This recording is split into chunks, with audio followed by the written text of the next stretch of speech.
এই ছোট্ট মাসুম ছেলেটাকে গলায় শেকল পরিয়ে বেঁধে রেখেছে তারই আপন চাচা। কিছুদিন পরেই তাকে মেরে ফেলা হবে, কিন্তু এই ছেলেটাই একদিন হয়ে ওঠে পৃথিবীর সবচেয়ে দুর্ধর্ষ যোদ্ধা। মাসুম ছিল গণতন্ত্র বলতে তখন কিছু তেমন একটা কোথাও ছিল না। তেমনি চীনের একটা অংশে টেঙ্গুট নামের এক রাজার রাজত্ব ছিল। সেই রাজ্যের মরুভূমিতে কিছু মঙ্গোলিয়ান উপজাতি বসবাস করত, অনেকটা আমাদের দেশের সিলেট আর চট্টগ্রামের চাকমা, মারমা, গারো উপজাতিদের মতো। এসব মঙ্গোলিয়ান উপজাতিরা নিজেরা গ্রুপ করে থাকতো। প্রতিটা গ্রুপের সর্দারকে তারা খান নামে ডাকতো। এসব খানদের নিজেদের মধ্যে সবসময় যুদ্ধ লেগে থাকতো। এরকমই একটা ছোট গ্রুপের খান ছিল ইসুগেই, আর এটা তার ছেলে তেমোজিন। আজ তেমোজিনের বয়স 9 বছর পূর্ণ হয়েছে। মঙ্গোল উপজাতিরা 9 বছর হলেই তাদের ছেলের জন্য বউ ঠিক করে ফেলতো। গল্পের শুরুতেই দেখানো হয় ইসুগেই তেমোজিনকে মেরিকেত নামের একটা গ্রুপের কাছে নিয়ে যাচ্ছে, তাদের গ্রুপের কোনো মেয়েকে তার ছেলের বউ হিসেবে ঠিক করার জন্য। অনেক বছর আগে ইসুগেই মেরিকেত গ্রুপ থেকে একটা মেয়েকে জোর করে তুলে এনে বিয়ে করেছিল, তাই এখন সে তাদের গ্রুপের মেয়ের সাথে তার ছেলের বিয়ে ঠিক করে তাদের সাথে সম্পর্ক ভালো করতে চায়। মেরিকেত গ্রুপের কাছে যাওয়ার সময় থেকে বিয়ে করা বুদ্ধিমান ছেলেরা তাদের গ্রুপেই বিয়ে করে, এই বলেই সে মেয়েটা দৌড়ে পালিয়ে যায়। রাতের বেলা তেমোজিন তার বাবাকে বলে সে এই গ্রুপে বিয়ে করতে চায়, কিন্তু তার বাবা বলে যে সে মেরিকেত গ্রুপের সাথে আত্মীয়তা করতে চায়। এই গ্রুপটা খুবই ছোট আর দুর্বল, এদের সাথে আত্মীয়তা করে তেমন একটা লাভ নেই। কিন্তু ছোট্ট তেমোজিন জেদ ধরে বসে থাকে, সে এই গ্রুপের মেয়েকেই পছন্দ করবে। পরদিন সকালে মঙ্গলদের ট্র্যাডিশন অনুযায়ী এই গ্রুপের সকল ছোট মেয়েদেরকে এক লাইনে দাঁড় করিয়ে দেওয়া হয়। তারপর তেমোজিনের বাবা তাকে বলে দেয় সে যেন মেয়ে পছন্দ করার আগে অবশ্যই তার পা দেখে নেয়, কারণ পা যদি শক্তিশালী হয় তবেই সেই মেয়ে তাকে সুখী করতে পারবে। তেমোজিন তার বাবার কথা মতোই সব মেয়ের পা দেখে শেষমেশ বোর থেকেই পছন্দ করে। ছোট্ট গুহায় গিয়ে আশ্রয় নেয়। তখন ইসুগেই জানায় এরকম বজ্রপাতের অর্থ হচ্ছে টেংরি দেবতা খুবই রেগে আছে। সব মঙ্গলরাই বজ্রপাত আর টেংরি দেবতাকে খুব ভয় পায়।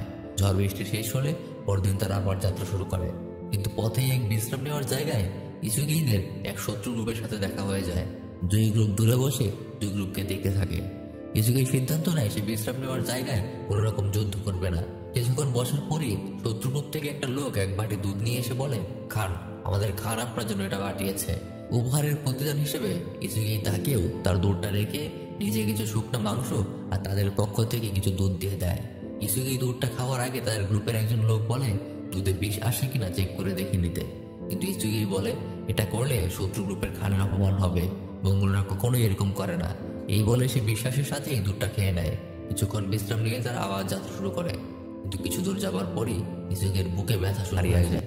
কিন্তু বাড়ি ফিরে দেখে তার গোদাই যে ছিল ইসুগের সবচেয়ে কাছের লোক, সে তাদের সব সহায় সম্পত্তি সবকিছু ছিনিয়ে নিয়ে যেতে শুরু করেছে। এইসব কারণে তেমোজিনের মা তার গোদাইকে অভিশাপ দিয়ে বলে একদিন তেমোজিন বড় হবে আর তার এই গাদ্দারির প্রতিশোধ নেবে।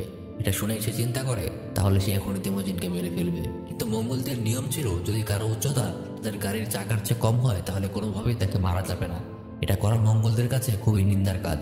সৌভাগ্যজনকভাবে তেমোজিনের উচ্চতা তখনও চাকার চেয়ে অনেক কম ছিল, তাই চাইলেও সে তাকে আর মারতে পারে না। তখন তার গোতাই তেমোজিনের মাকে বলে পরের বছর অবশ্যই তেমোজিন লম্বা হয়ে যাবে, তখন এসে সে তেমোজিনকে মেরে ফেলবে। দেখতে দেখতে পরের বছর চলে আসে। তেমোজিন বুঝতে পারে এখন খান সেও তার গ্রুপের খানের ছেলে, আর বড় হয়ে সেও একজন খান হবে। তেমোজিন তার নিজের জীবন বাঁচানোর জন্য তাকে নিজের ভাই বানাতে চায়, তাই সে তার নিজের হাত কেটে দুধে রক্ত মেশায়।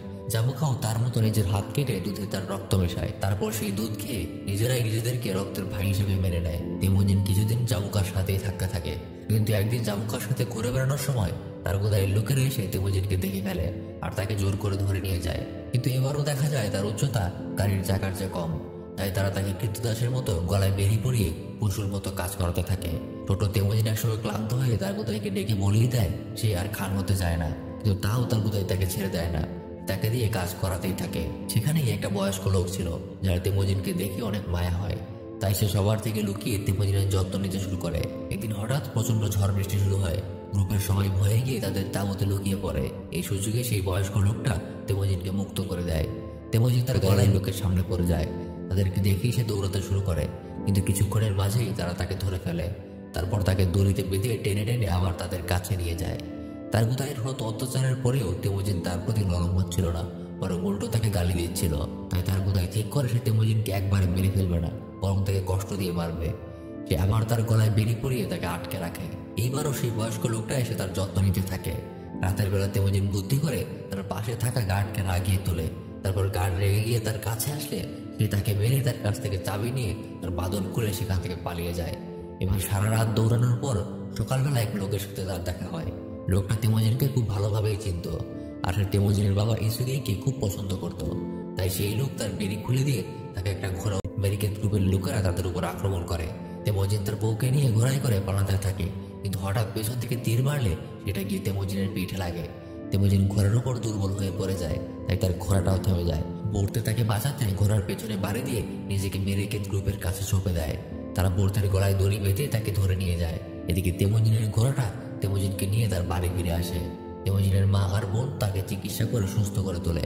সুস্থ হয়েই তেমোজিন চলে যায় তার ছোটবেলার বন্ধু আর পাতলু ভাই জামুকার কাছে। জামুকা তাকে দেখে অনেক খুশি হয়। তারা ভেতরে গিয়ে বসে। এখন জামুকা নিজেও একজন খান। তেমোজিন জামুকাকে বলে সে বোর থেকে ফেরত আনতে চায়, কিন্তু জামুকা বলে মঙ্গলরা কখনোই তাদের মেয়ে নিয়ে যুদ্ধ করে না, দরকার পড়লে সে তাকে আরো 5টা মেয়ে এনে দেবে। কিন্তু তেমোজিন তার মন থেকেই বোর থেকে ভালোবাসে গ্রুপের এরিয়াতে ঢুকে পড়ে। আমেরিকান গ্রুপের সাথে তাদের ভয়াবহ যুদ্ধ হয়। যুদ্ধে জামুকা প্রায় মরেই যাচ্ছিল, কিন্তু তেমোজিন এসে তাকে বাঁচিয়ে ফেলে। যুদ্ধের এক ফাঁকে তেমোজিন আমেরিকানদের মতো মুখোশ পরে আমেরিকানদের থাকার জায়গায় চলে যায়, আর পাগলের মতো বোর থেকে খুঁজতে শুরু করে। খুঁজতে খুঁজতে একটু পর হঠাৎ একটা তাঁবুতে গিয়ে বোর থেকে পেয়েও যায়, কিন্তু বোরতে তখন প্রেগনেন্ট। তেমোজিন বোর থেকে জড়িয়ে ধরে। সে বোরদের গর্ভের সন্তানকেও নিজের সন্তান হিসেবেই মেনে নেয়। বোর থেকে নিয়ে এসে আবার জামুকার সাথেই ফিরে যায়। রাতের বেলায় সবাই একসাথে বসে যুদ্ধ জেতার আনন্দে পার্টি করতে থাকে। তখন জামুকা তেমোজিনকে তার সাথে থেকে যেতে বলে। সে জানায় সে তাকে তার সেনাপতি বানাবে, কিন্তু তেমোজিন বলে সে নিজেও একজন খানের ছেলে, তাই তার নিজেকেও খান হতে হবে। তার নিজেরও একটা গ্রুপ দিত। তেমোজিনের এই উদারতা দেখে তার সৈন্যরা অনেক খুশি হয়ে যায়। তারপর সবাই ঘুমিয়ে পড়ে। সকালবেলা ঘুম থেকে উঠে জামুকা দেখে তেমোজিন তার বউ আর সৈন্য নিয়ে তাকে না বলেই চলে গেছে। তখন তার ছোট ভাই টাইজার এসে তাকে বলে তাদের দুজন সৈন্য তেমোজিনের সাথে চলে গেছে। এটা শুনে জামুকার অনেক খারাপ লাগে। সে সাথে সাথে টাইজারকে নিয়ে গিয়ে তেমোজিনকে ধরে আর তাকে জিজ্ঞাসা করে তার সাথে সৈন্যরা কেন চলে যাচ্ছে। তখন তেমোজিন বলে এটা মঙ্গলদের রীতি, মঙ্গলরা যখন চায় তখন তাদের খান পরিবর্তন করতে পারে, এই ব্যাপারে তার কিছুই করার নেই। তখন সেই দুজন সৈন্য বলে তেমোজিন তার সৈন্যদের প্রতি অনেক বেশি ন্যায় বিচার করে, তাই তারা তেমোজিনের সাথেই থাকবে। জামুকা এটা শুনে মন খারাপ করে চলে যায়। এর কিছুদিন পরেই হঠাৎ একদিন সেই দুজন সৈন্য দেখে কেউ একজন তাদের ঘোড়াগুলি চুরি করে নিয়ে যাচ্ছে, আক্রমণ করবে। তাই সে তার লোকদেরকে নিয়ে দ্রুত পালাতে শুরু করে। কিছু দূর যাওয়ার পরেই একজন সৈন্য এসে তাকে জানায় জামুকা দ্রুত তাদের দিকে এগিয়ে আসছে আর তারা তাদেরকে ধরে ফেলবে। সাথে সাথে সৈন্যদের ফ্যামিলিকে আলাদা করে দেয় এবং তাদেরকে দ্রুত চলে যেতে বলে, আর নিজে কিছু সৈন্য নিয়ে যুদ্ধ করার জন্য প্রিপারেশন নিতে শুরু করে। বোরতে যাওয়ার আগে তেমোজিনকে ছোটবেলার দেওয়া লকেটটা দিয়ে বলে যেভাবেই হোক সে যেন বেঁচে থাকে। তারপর ঘোড়াই করে সৈন্যদের ফ্যামিলির সাথে সেও চলে যায়। কিছুক্ষণের মধ্যেই জামুকা তার আর্মি নিয়ে চলে আসে। জামুকার সাথে তার কথায়ও তার লোক নিয়ে এসেছে তেমোজিনকে হত্যা করার জন্য। তাদের আর্মির সামনে তেমোজিনের আর্মির কিছুই ছিল না, তারা মাত্র অল্প কয়েকজন মানুষ। তবুও সবাই প্রাণপণে তাদের যুদ্ধ চালিয়ে যায়। তেমোজিন তার জ্ঞান থাকা অবধি লড়াই করতে থাকে। লড়াই করতে করতে তেমোজিন এক সময় অজ্ঞান হয়ে যায়। যখন তার জ্ঞান ফিরে তখন সে দেখতে পায় জামুকা তার দিকে তাকিয়ে আছে। জামুকা তাকে তার জীবন ভিক্ষা চাইতে বলে। তেমোজিন বলে সে নিজেও একজন খান, একজন খান কখনো ভিক্ষা চাইতে পারে না। জামুকা তাকে মেরে ফেলতেই চাইছিল, কিন্তু এতদিন ভাই ডেকে আসার কারণে সে তাকে পুরোপুরি মেরে ফেলতে পারে না। তাই সে তাকে এক দাস ব্যবসায়ী রাজা ঘুরতে আসে। সেও তার নিজের জন্য কয়েকটা দাস দেখছিল। সবাইকে দেখে তার তেমোজিনকে ভালো লেগে যায়, কিন্তু তাকে কিনতে গেলে রাজার সাথে থাকা এক বৃদ্ধ সাধু তাকে বলে এই দাসটা তার জন্য অমঙ্গল নিয়ে আসবে। এই সামান্য দাসী একদিন তার রাজত্ব ধ্বংস করে ফেলবে। এটা শুনে রাজা হাসতে থাকে। সে বলে সামান্য একটা দাস কিভাবে তার এত বড় রাজ্য ধ্বংস করতে পারে, সে বরং এই দাস কিনে তাকে চিড়িয়াখানায় ঢুকিয়ে রাখবে। এই বলে সে তেমোজিনকে কিনে নেয়। সে তেমোজিনকে একটা কারাগারে পশুর মতো বন্দি করে রাখে, আর মানুষ এসে তাকে চিড়িয়াখানার প্রাণীর মতো দেখে মজা নিতে শুরু করে। এর মাঝে একদিন সেই বৌদ্ধ সাধুটা এসে তেমোজিনকে বলে সে যখন ছাড়া পাবে তখন যেন সে রাজ্যের সবকিছু ধ্বংস করে ফেললেও মন্দিরগুলিকে ধ্বংস না করে। মন্দিরে অনেক পবিত্র বই আছে, সেগুলিকে অবশ্যই রক্ষা করতে হবে। তখন তেমোজিন বলে সে যদি তার বউকে খুঁজে বের করে এই লকেটটা দিতে পারে তাহলে সেই রাজ্যের মন্ত্রীগুলিকে কখনো ধ্বংস করবে না। পরদিন বৌদ্ধ সাধু তার কথা মতো বোর থেকে খুঁজতে বের হয়ে পড়ে। যাওয়ার আগে সেই দাস ব্যবসায়ীর কাছ থেকে সবকিছু জেনে নেয়। ব্যক্তির লাশের পাশে অপেক্ষা করতে থাকে। তার প্ল্যান ছিল যদি কেউ বৃদ্ধ ব্যক্তির লাশ নিতে আসে তাহলে তাদের সাথেই সেও টেঙ্গুট রাজার রাজ্যে চলে যেতে পারবে। কিছুদিন পর সেই দাস ব্যবসায়ী সেই পথ দিয়ে যাচ্ছিল। সে এসে বৃদ্ধ সাধুর লাশে সৎকার করে দেয় আর বোর থেকে জিজ্ঞাসা করে সে কোথায় যাবে। তখন বোরতে জানায় সে টেঙ্গুট রাজার রাজ্যে যেতে চায়। এই দাস ব্যবসায়ী তখন তাকেও তার সাথে নিয়ে নেয়। কয়েকদিনের পথ পাড়ি দিয়ে শেষ পর্যন্ত বোরতে টেঙ্গুট রাজার রাজ্যে চলেই আসে। একটা বোরখার মতো জামা পরে পুরো রাজ্য খোঁজে তেমোজিনকে বের করে ফেলে। তেমোজিনের এই অবস্থা দেখে একদম কেঁদে ফেলে, আর তখনই সে সাথে সাথে তাকে বের করার প্ল্যান করে ফেলে। রাত হলে সে সেখানের গার্ডদের কিছু টাকা আর নিজের গলার হারটাকে খুশ হিসেবে দিয়ে তাদের কাছ থেকে চাবি নিয়ে নেয়। সে চাবিটা নিয়ে সেটা তেমোজিনের দিকে ছুঁড়ে মারে। তেমোজিন চাবি নিয়ে দ্রুতই সেখান থেকে বের হয়ে পড়ে আর দুজনেই সেখান থেকে পালিয়ে যায়। তেমোজিন দেখতে পায় এতদিনে তার একটা ছেলে আর একটা মেয়েও হয়ে গেছে, যে তাদেরকে নিজের সন্তান হিসেবে মেনে নেয় আর তারা একসাথে তাদের পুরনো বাসস্থানে ফিরে আসে। সাথে ভোর থেকে বিদায় জানিয়ে আবার তারা ঘোড়া নিয়ে বের হয়ে পড়ে। দিনের পর দিন পথ পাড়ি দিয়ে সে চলে যায় সেই পাহাড়ে, যেখানে ছোটবেলায় তার জীবনের জন্য সে টেংরি দেবতার কাছে প্রার্থনা করেছিল। এখানে বসে সে আবার টেংরির কাছে নিজের পরিকল্পনার জন্য সাহায্য চায়। সে টেংরির কাছে শপথ করে বলে যে সব মঙ্গলদের একসাথে আইনের মধ্যে নিয়ে আসবে, আর এতে করে যদি অর্ধেক মানুষকে মেরেও ফেলতে হয় তাহলে সে তাই করবে। তাদের এই আইন হবে খুবই সহজ, নারী আর শিশুকে কখনো হত্যা করা যাবে না, কখনো নিজের খানের সাথে বিশ্বাসঘাতকতা করা যাবে না, আর নিজের শত্রুর সাথে জীবন থাকা অবধি লড়াই করতে হবে। এরপর সে সব মঙ্গলদেরকে একসাথে করতে শুরু করে।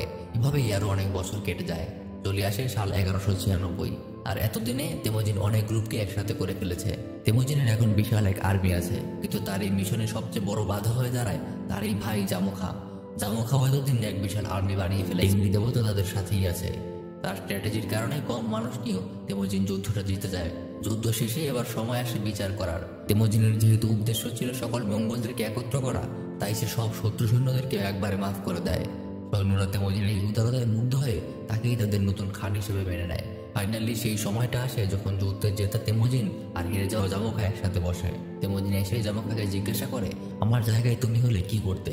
জামোখা বলে, আমি তোমাকে মেরেই ফেলতাম। তখন তেমোজিন তাকে বাইরে নিয়ে মুক্ত করে দেয়। তখন জামোখা বলে, তুমি তোমার শত্রুকে ছেড়ে দিলে। তেমোজিন বলে, আমি আমার ভাইকে মুক্ত করে দিলাম। এরপর তেমোজিন আবার নিজের ফ্যামিলির সাথে দিন কাটাতে শুরু করে আর মঙ্গলদেরকে একসাথে করে নিজেদেরকে শক্ত করতে শুরু করে। এভাবে 1206 সালে তেমোজিন সকল মঙ্গলদেরকে একসাথে করে ফেলে। সকল মঙ্গলরা তাকে নিজেদের খান হিসেবে মেনে নেয় আর সবাই মিলে তাকে চেঙ্গিস খান উপাধি দেয়। তারপর তেমোজিন সেই টেঙ্গুট রাজার রাজ্যে আক্রমণ করে আর পৃথিবী থেকে চিরতরে টেঙ্গুট সাম্রাজ্য একদম মুছে ফেলে, আর সেখানেই তার মঙ্গল সাম্রাজ্য শুরু।